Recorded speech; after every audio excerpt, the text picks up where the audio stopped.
Эфир узлануда, урматтуу телекөрүүчүлөр, ал эми биздин студиябызга келип калган коногубуз дагы бар. Анда эмесе таныштырып өтөйүн.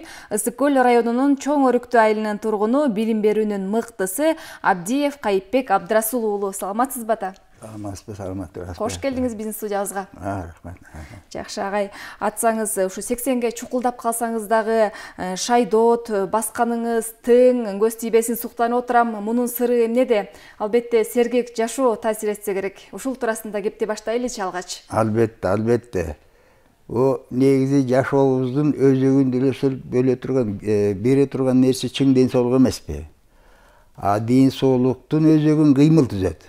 Канчалык кыймылдуу болсок, таза жүрсөк, жакшынакай болсок, жараткан өмүрүн аябайт. Негизи мында келгенде жаратуучубуз бизге 100 жашты жөнөлө берген. Бирок өзүбүз жашай албайбыз. Эмне себептен? Туура эмес ашыктануу дагы бизге зыян. Кыймыл жашоонун өзөгүн тура турган нерсе, кыймыл. Ошол кыймыл менен көп нерсеге жете алсак болот. Андан кийин мына бабыреки тамактанууда кеп кылып калдым. Эң негизги тамагыбыздын басымдуулугу жер жемиш жашылчалар боло турган жакшынакай нерсе. Бул бир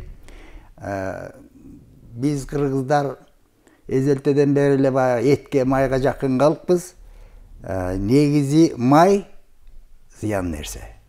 Ден соолукту буза турган. Ошону менен баягы бизде жашоонун өзөгүн түзө тургандай айтып атам, анан бизде кыргыздарда ар кандай жагдайлар болуп калат. Жамандык болуп калат, жакшылык болуп калат, тойлор болуп калат. Мына ошондо отурабыз дагы саат 11-12ге чейин аябай көп тоёбуз. Жарым саат бир койдун этин жеп коебуз. Жарым саат өттүбү өтпөдүбү көп жыгылабыз, куркурап уйкуга киребиз, ашказан байкуш бакыр өкүрүп ботодой боздоп атат, аны уруп да койбойбуз. Мына ошондон андан зат алмашуу бузулат. Зат алмашуу бузулат, анан семирүү пайда болот, толук пайда болот. А бул семирүү мындай көргөндө кээ бирөөбүз атаан көрөп болтоюп калыпты, сонун экен деген менен бул абдан зыян нерсе да. Ошол эле кыймылга, Мына ушулардын баарын кыймыл жөө турган нерсе, кыймыл. Жашы мына бөреки гимнастикалар болот, абдан жакшынакай нерсе. Андан кийин ушу жашоонун өзө турган нерсе, эзелтен бери элибиз ат менен жүргөн эл. Мына мисалы үчүн жорголор кыймыллаганда адамды абдан жакшынакай гимнастика дене мүчөсү кыймылга келген деп айтылат, ушулар менен кыймылы менен жакшынакай өзөтүлөт. Эң негизги нерселердин бири ушул жаратылыш нерсеси. Илгери азыркы заман эми аябай технология өстү. Абабыз, атмосферабыз аябай булганыч. Ушул жерден айта турган нерсе, пайгамбарыбыздын сөзү бар.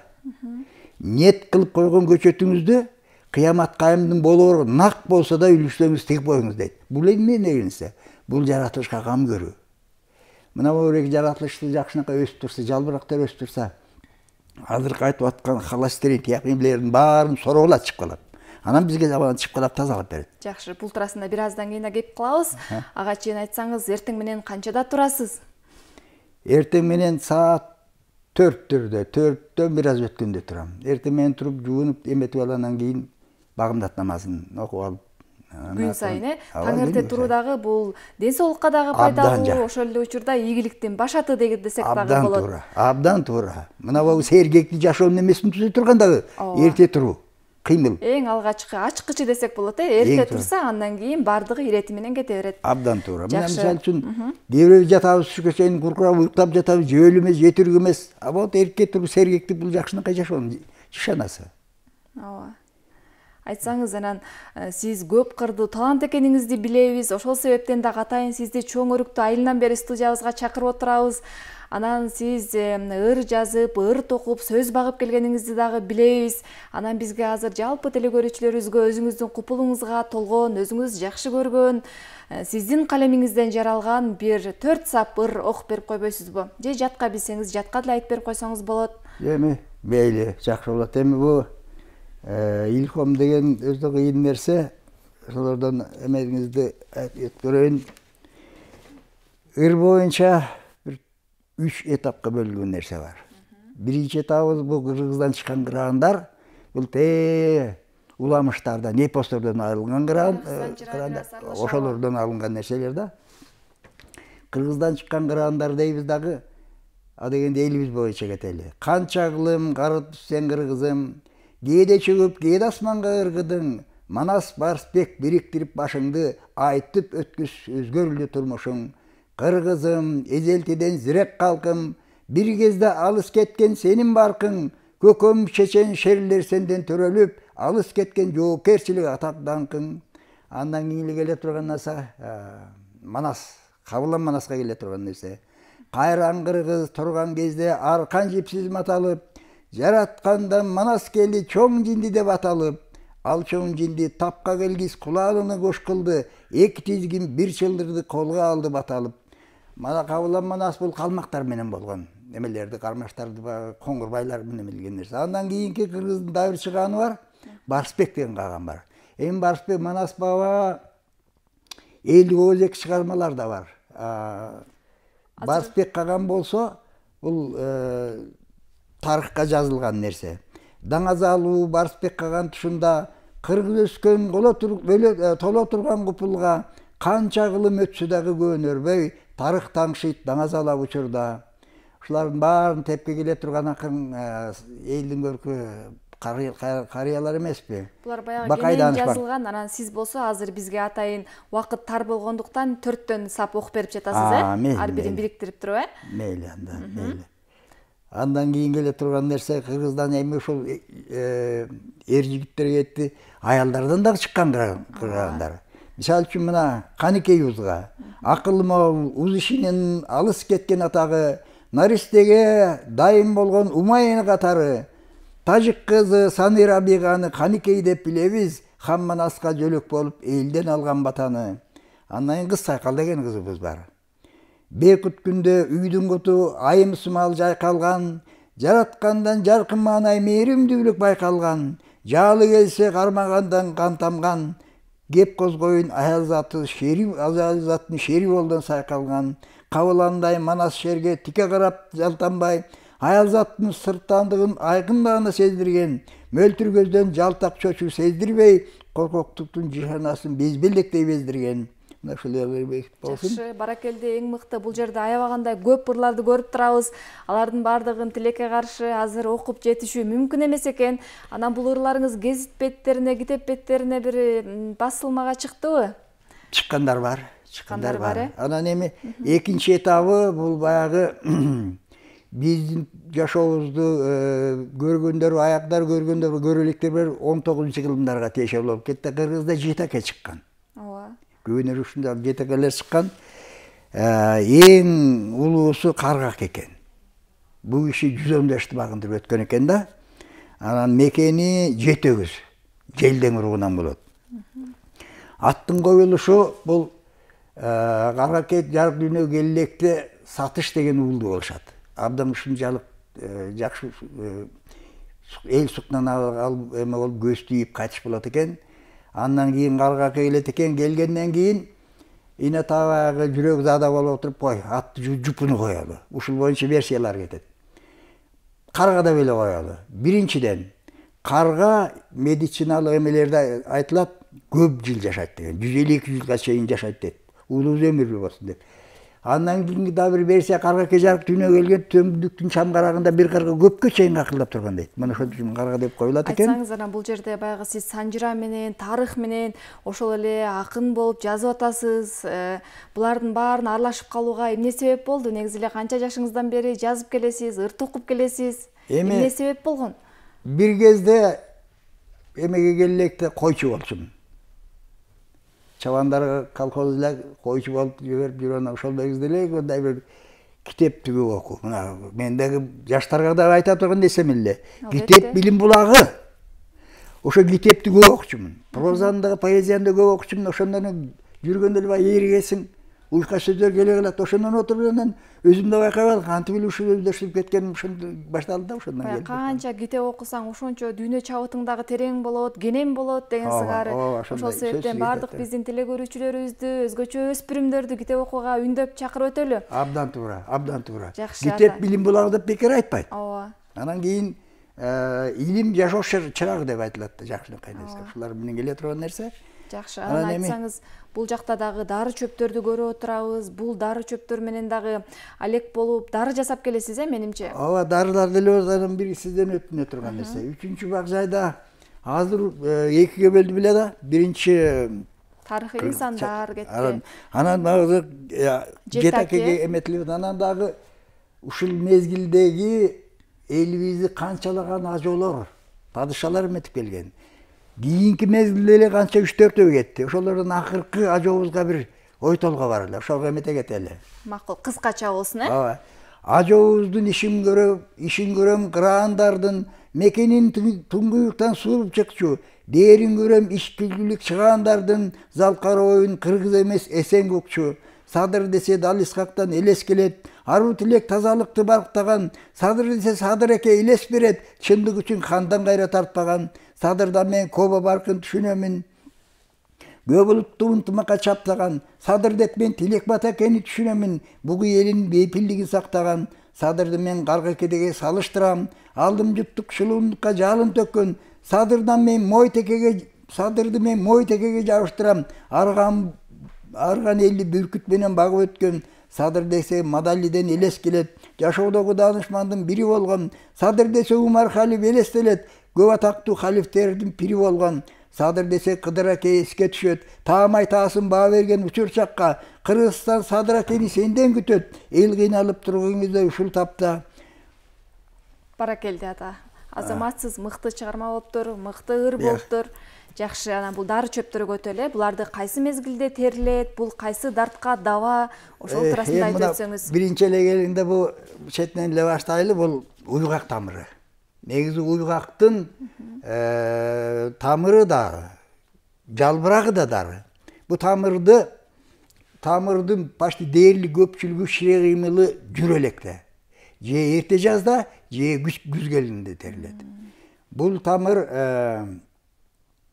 бир аш кашыкты, мына майдаланган жагып тазалагандан бир аш кашыкты 200 грамм кайнак суга салабыз.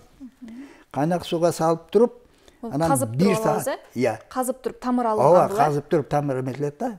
Эмне сурганда эле чыгат. Айтып бериңиз. Бул эми баягы 1 саат демделе турган нерсе бар, жарым саат демделе турган нерсе бар. Бул калыңыраак да. Ошон үчүн 1 саатка демделет. 1 саат демдеп туруп, анан кийин 3 маал ичебиз, 200 граммданчы. Бул деген эмеге так иммунитетти жакшы көтөрөт. Анан кийин обреки табарсык эмелер ушу тараптарга абдан жакшы шифаларын берет. Андан кийин мына бул зверобой деп коет орус тилинде, бул кыргыз элинде сары чай чөп дейбиз. Сары чөп дейбиз дагы, бул 101 ооруга дары. 101 ооруга? 101 ооруга шифа берет да. Туберкулезга жакшынакай нерсе.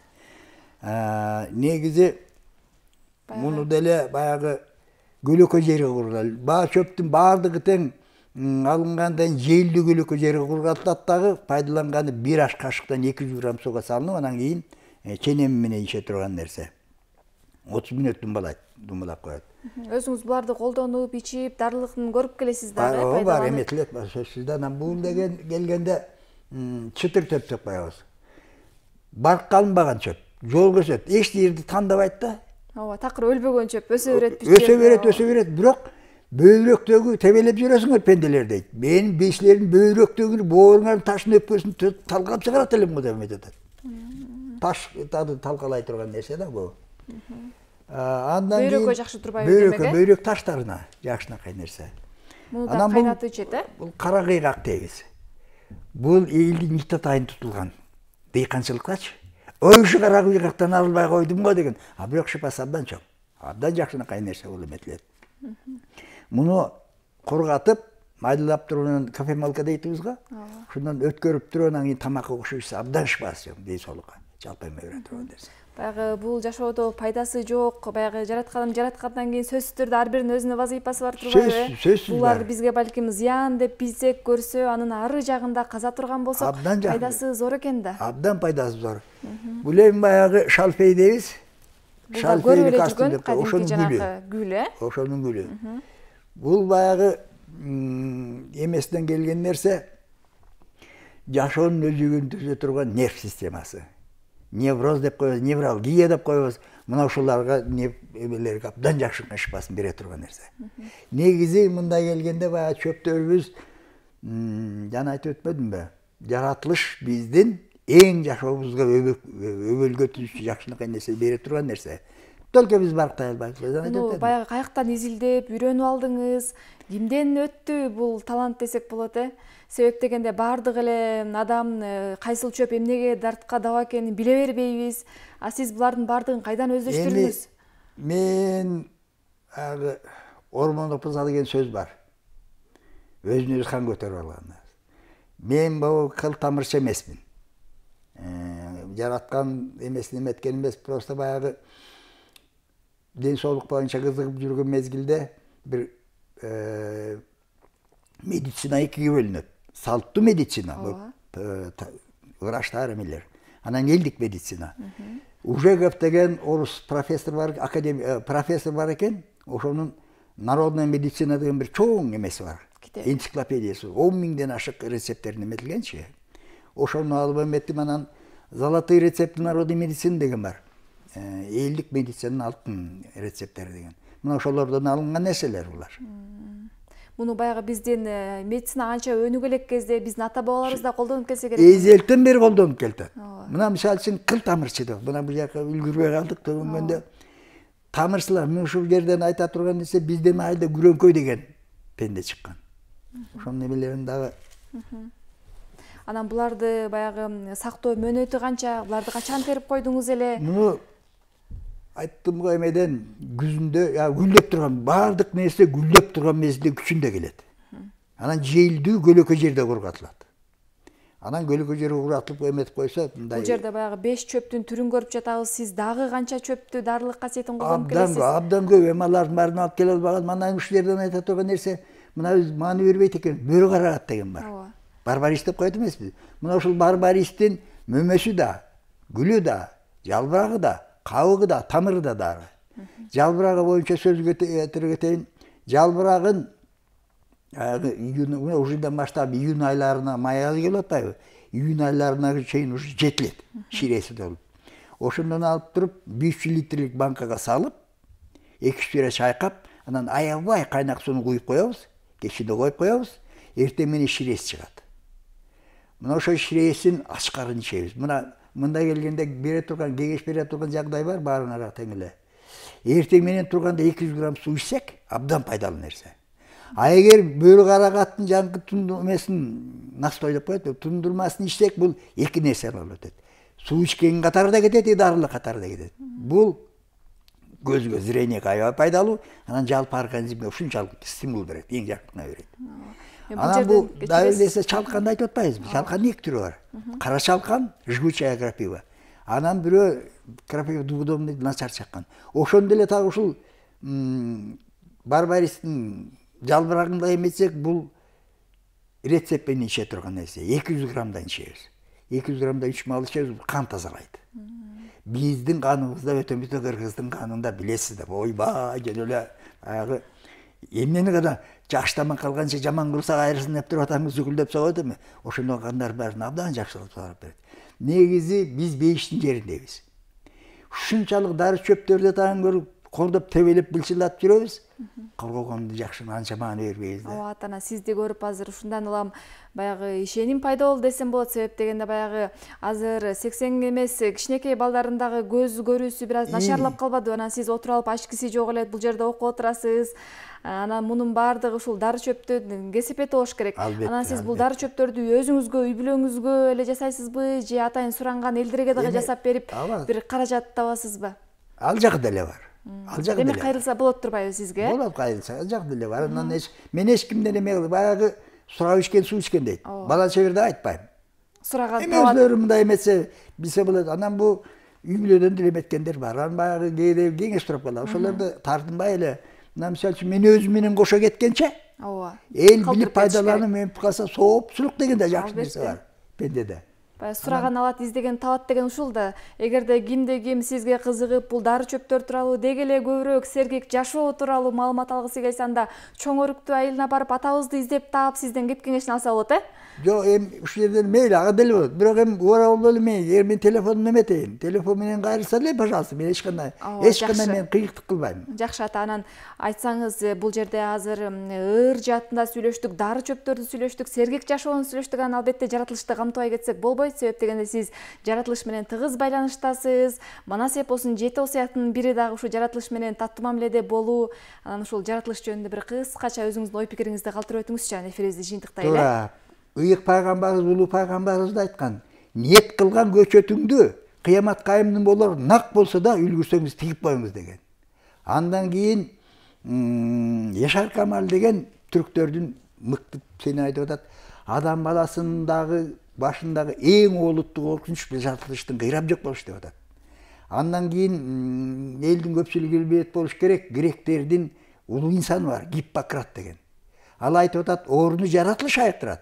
Врачтар себепчи. Албетте мен врачтарды кийинки тапкыр калтырбайм. Алар бирок жаратылыштын чөптөрүнүн дарылары менен медицинанын дарыларынын ортосунда жакшы айырма бар. Бир жаман жери таблеткаларда химикат кошулат дагы бирөөнү айыктырса, экинчисине залал берет. Жаратылыш деле чөптөр деле залалын берет. Эгерде шам шаркы деле жөндөкү жагыл ише берсе. Ар нерсени чеге болот эмеспи? Мына рецепт деген бар. Немелер өзлөрүнүн байланыштуу нерселери ошолордон келет. Рахмат, ыраазычылык билдиребиз. Анда жалпы телекөрүүчүлөрүбүзгө эркин микрофон болсун. Кыскача кайрылуу жасап өтүңүз, эл журтуңузга. Эмнени айткыңыз келет? Эмне кеп кеңеш бергиңиз келет? Рахмат эми. Айланайын эл журт. Бул жашообуз өмүрдүн өзөгү жашоо эмеспи? Жашоонун өзөгү ден соолук. Эгерде биз өзүбүзгө кам көрсөк, абдан жакшынакай жыйынтыкка жете алабыз. Өзүбүзгө кам көргөндө эч кимден кам көрө албайбыз. Негизи жаратылыш менен байланышта болуңуздар. Жаратылыш менен байланышта болсок, абдан чоң ийгиликке жетебиз. Жараткан бизге 100 жашты жөнөлө берген, бирок өзүбүз каалабайбыз. Колдоно албайбыз. Эмне себептен? Мына тамактануу бир нерсе, анан бобуреки өзүбүздүн гендирибизди кесе турган эл арасында тамашалуу себеп ит ичкир деп коебуз. Мына мындан кетебиз. Тамеки деген нерсе бар. Мына ушулардан алыс болсок, эң негизгиси жаратылыш менен абдан жакшынакай байланышта болсок, жаратылыш бизге эң жакшы көмөгүн бербей койбойт. Рахмат. Мына бул баарыңарга тең чың десек каалайм. Ишиңер ийгиликтүү болсун. Жаратылыш менен жакшы мамиледе болуп, жакшынакай жашоо, жараткан берген жашоону узап жашап кетиңиздер деген айтар элем да. Рахмат, ыраазычылык билдиребиз ата. Сиз менен дагы маектеше турсак, сөзүбүз, эфирибиз бүтчүдөй эмес экен, бирок тилекке каршы убактыбыз дагы чектелүү экен. Сизге ыраазычылык билдиребиз. Атайын таң эрте келип, бизге ушундай телекөрүүчүлөрүбүзгө пайдалуу маалымат берип өткөнүңүзгө. Ал эми бизде конокто Ысык көл районунун Чоң Өрүктүү айылынын тургуну, билим берүүнүн мыктысы Абдиев Кайыпбек Абдрасул уулу болду. Ыраазычылык билдиребиз. Ал эми көл таң берүүсү өз эфирин алдыга карай улантат.